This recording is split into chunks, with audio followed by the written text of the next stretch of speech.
Syederalun, satu unit mobil mewah BMW BL1043JF terbakar di kawasan Desa Pasilam, Garut, Kecamatan Ingin Jaya, Kabupaten Aceh Besar, Kamis 3 Maret 2022, pukul 3.00 waktu Indonesia Barat dini hari.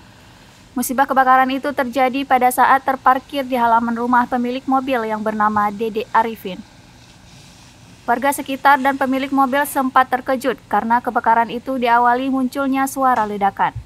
Kemudian, warga pun langsung menghubungi pos pemadam kebakaran.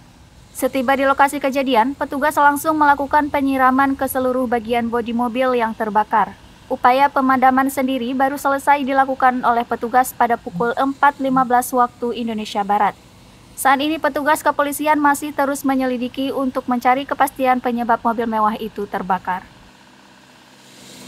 Dari Aceh Besar, Asnawi Lui, Serambi On TV.